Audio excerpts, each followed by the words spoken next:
un podcast de Cooperativa.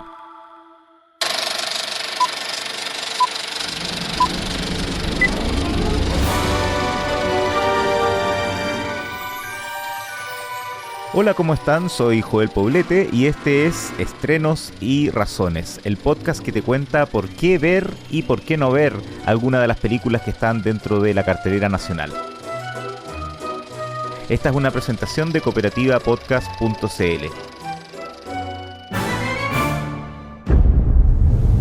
Yo no quiero vivir 250 años más. ¿Por qué no? Porque me trataron de ladrón. A un soldado se le puede decir que es un asesino, pero no que es un ladrón. Pero robaste, ¿o no? Tanto por el contexto y ambiente en estos días dentro de la sociedad chilena, como por la película misma, me pareció ineludible que el podcast de esta semana sea para uno de los títulos del cine local que ha dado más que hablar en el último tiempo, incluso desde el año pasado, cuando se anunció como proyecto. Me refiero a El Conde, que pocos días antes de su debut en Netflix, el 15 de septiembre, se puede ver ya en algunos cines del país. También es verdad que yo he cometido errores. Errores de contabilidad.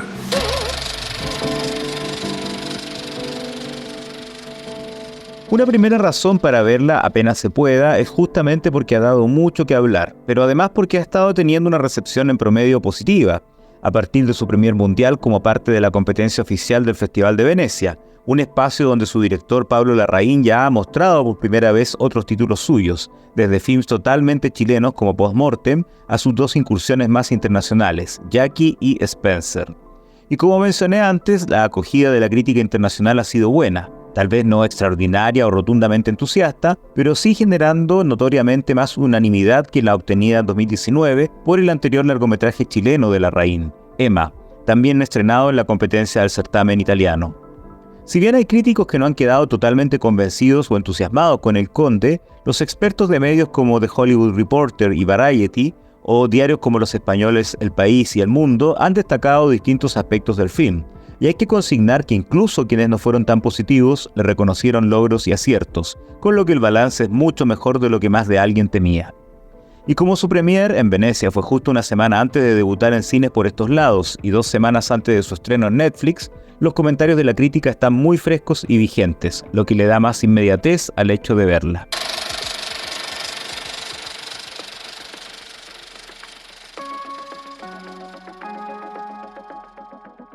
Y si mencioné a su director, hay que reconocer que el hecho de estar dirigida por Larraín le da justamente un peso extra a El Conde para ser una razón para que la gente la quiera ver.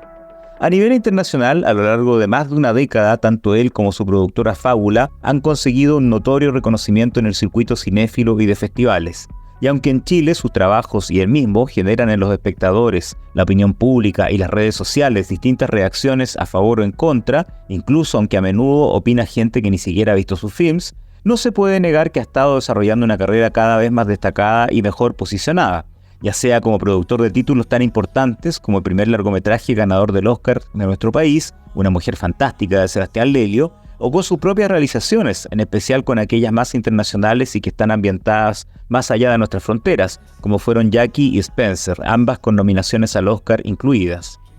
Además de eso, en los últimos años Larraín también fue parte del largometraje colectivo realizado en pandemia Homemade, hecho en casa, como productor y director de uno de los cortometrajes que lo integraban, y dirigió una adaptación del legendario Stephen King en formato miniserie, y con el propio escritor como adaptador y guionista, Liz's Story, quien no terminó de funcionar bien o convencer con sus resultados, pero por suerte, a mi juicio, eso no fue culpa del realizador, sino más del guión, y demostró que el chileno podía incursionar en otros desafíos y exigencias. Ahora, en El Conde, Larraín aborda su 10º largometraje, y si bien personalmente no me parece ni que esté entre lo mejor que ha hecho, ni que sea perfecto o una obra maestra, no solo creo que logra salir indemne del riesgo de contar y filmar una historia que por distintas razones pudo naufragar o caer en el ridículo o la vergüenza ajena, sino además me parece muy coherente con los temas que ha abordado anteriormente en su filmografía y puede generar un diálogo y continuidad con sus otras cintas, lo que siempre es digno de reconocimiento.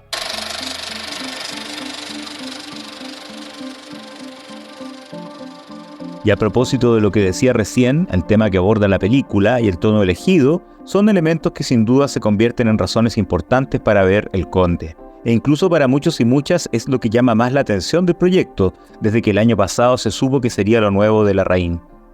Una película en clave de sátira, llena de humor negro, protagonizada por Augusto Pinochet, con un argumento en el que vemos que el dictador no está muerto y continúa vivo, porque en verdad es un vampiro que ha vivido durante 250 años y cuyos orígenes se pueden rastrear en la Europa del siglo XVIII,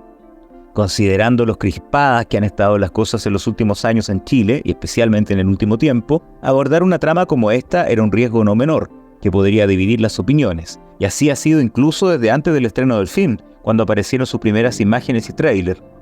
Como se ha podido observar en redes sociales, especialmente en los últimos meses, así como personas de ciertos sectores encuentran que es una falta de respeto hacia el ex gobernante y su círculo más cercano, otros opinan que considerando todo lo negativo, triste y doloroso que implica la dictadura militar, hacer humor con estos personajes y su pasado en el poder es casi una burla o una afrenta en pleno año en el que se ha estado conmemorando medio siglo del golpe de Estado, o incluso sería casi como ensalzarlos o darles publicidad extra a nivel mediático, como ha sucedido con el llamativo y provocativo afiche de la película que se ha podido ver en calles y lugares públicos, que replica una de las imágenes más icónicas de Pinochet luego del golpe de Estado.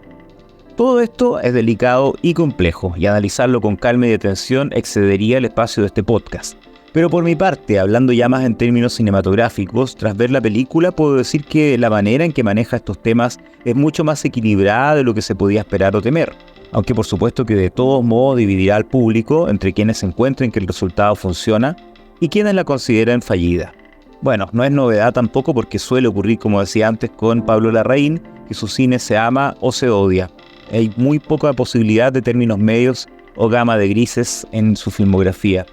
Acá será clave el guión coescrito entre Larraín y el elogiado dramaturgo Guillermo Calderón, quien ya ha colaborado con el cineasta en sus 3 largometrajes anteriores hechos en Chile, El Club, Neruda y Emma. Las situaciones que vemos desfilar mezclan lo esperpéntico y absurdo, la farsa con la ironía y sátira de una crítica directa a Pinochet y las personas que lo rodeaban, con los elementos de terror e incluso gore asociados con el vampirismo.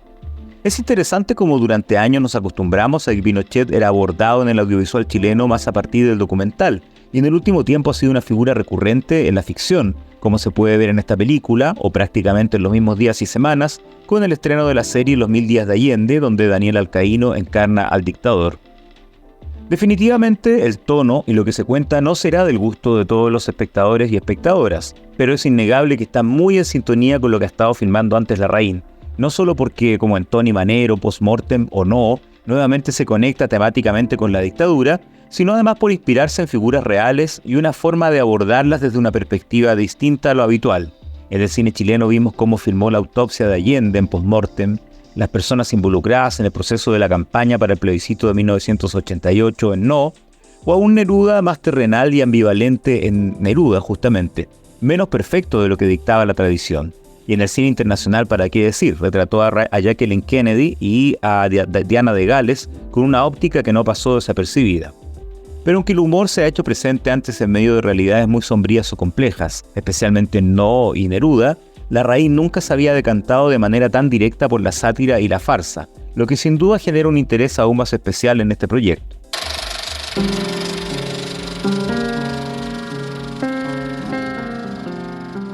Como suele suceder con el cine de este realizador, los aspectos visuales son muy destacados y vuelven a resaltar y hacer aún mejor la película, por lo que son otra razón para verla, y especialmente aprovechar de apreciarla mientras esté en pantalla grande antes de que pase a Netflix. De hecho, incluso aquellos críticos internacionales que no fueron tan entusiastas o efusivos con El Conde tras su premier mundial en Venecia, elogiaron su visualidad, algo que era muy probable que ocurriera desde que se supo quién sería el director de fotografía del film, una verdadera y veterana eminencia en el cine internacional, quien a sus 74 años viajó especialmente a Chile para trabajar por primera vez con este realizador, el estadounidense Edward Lachman, quien a lo largo de 4 décadas de carrera fílmica ha trabajado en películas de reconocidos cineastas como Werner Herzog, Wim Wenders, Paul Schrader, Steven Soderbergh, Robert Altman y Sofía Coppola, entre otros y otras, y muy especialmente con Todd Haynes, e incluso fue nominado a 2 Oscars por su notable y bella labor en 2 títulos de ese autor, Far From Heaven y Carol. Con el apoyo de otros elementos artísticos que estuvieron a cargo de reconocidos artistas chilenos, como la dirección de arte de Rodrigo Basáez y el vestuario de Muriel Parra, Lachman desarrolló un gran trabajo a través del blanco y negro, cuyas luces y sombras, penumbras o gamas y matices son fundamentales en la atmósfera lóbrega y decadente de la película y sus personajes, así como el espacio que habitan, lo que en distintos momentos permite diversas evocaciones cinéfilas, desde el expresionismo alemán de los tiempos del cine mudo a las películas clásicas de terror. Es el primer largometraje de Pablo Larraín en blanco y negro y el resultado es de verdad muy hermoso y efectivo, tanto en las filmaciones en interiores como en aquellos momentos más fantásticos y lúdicos que transcurren al aire libre, o en los muy convincentes instantes al inicio que se desarrollan en tiempos de la Revolución Francesa, cuando muestran a Pinochet en su juventud, que parecen filmados en el viejo continente.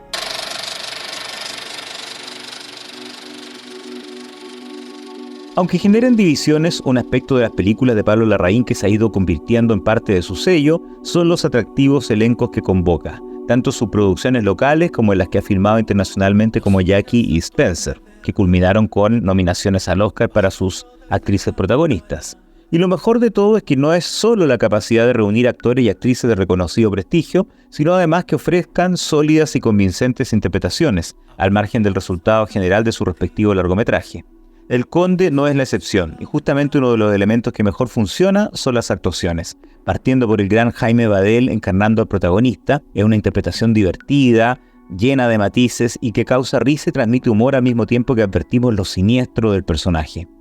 Próximo a cumplir los 88 años, con una trayectoria en la pantalla que ya abarca más de 6 décadas e incluye su participación en distintas épocas del cine nacional, desde Tres Tristes Tigres, Caliche Sangriento y Julio Comienza en Julio en los años 60 y 70, hace Arrienda, Padre Nuestro, Araña o Blanquita en tiempos más recientes, Badel es uno de los rostros de referencia en la historia fílmica de Chile. En su quinto largometraje dirigido por Larraín, tras Postmortem, No, El Club y Neruda, al fin le tocó ser el protagonista.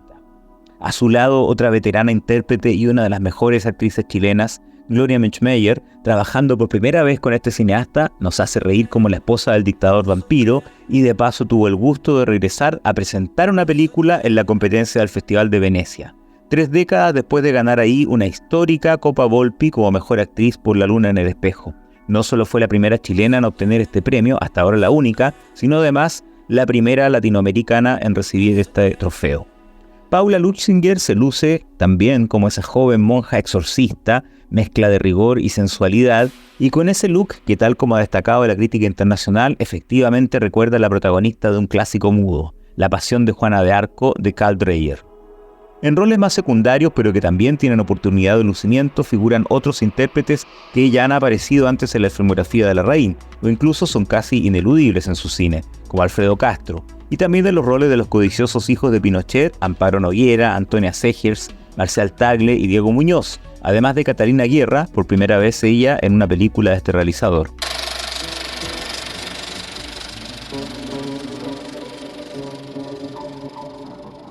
Para ir cerrando, debo decir que por si cabían dudas, me gustó El Conde. Como ya dije antes, no me entusiasma por completo y tengo reparos, más allá de la puesta en escena en el guión en realidad, en la manera en que se desarrolla el argumento, que creo es un poco irregular, lo que también se refleja en su ritmo, ya que hay ideas muy buenas y bien resueltas y otras que no tanto, lo que incide en la fluidez y sentido del tiempo cinematográfico, o también en el desarrollo de algunos personajes y situaciones. Para hacer una sátira o una farsa, me parece que no todos los momentos de humor funcionan por completo, o sea, con algunas partes me reí y en otras la verdad no. Y eso incide en el tono mismo del film, que a ratos es bastante efectivo y en otros no lo es tanto. Algo que también puede deberse a la intención de mezclar lo cómico con los aspectos más tenebrosos o asociados con el mundo vampírico y de terror. Por lo tanto, hay un tono un poco incierto, no es una cosa ni tampoco es del todo otra.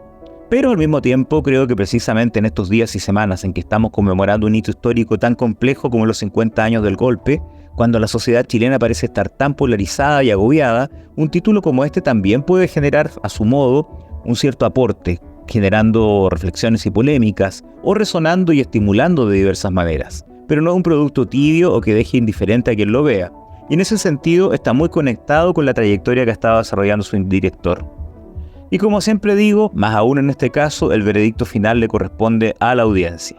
Por ahora, pueden ir a ver la película en solo algunos cines. En multisalas está en Cineplanet Costanera y Florida en Santiago, y también en las salas de esa cadena en Valparaíso y Valdivia, además de la sala Movix La Fábrica en la capital y la de Talca.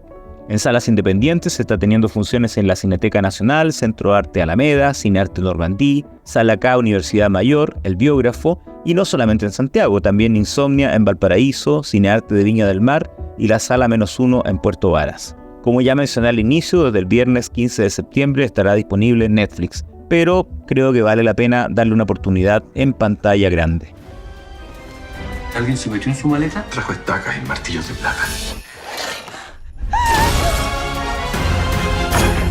¿Y si los matamos nosotros?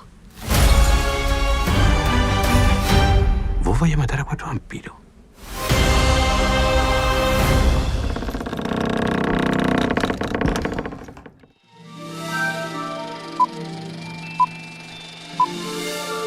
Estrenos y razones. Esta es una presentación de cooperativapodcast.cl.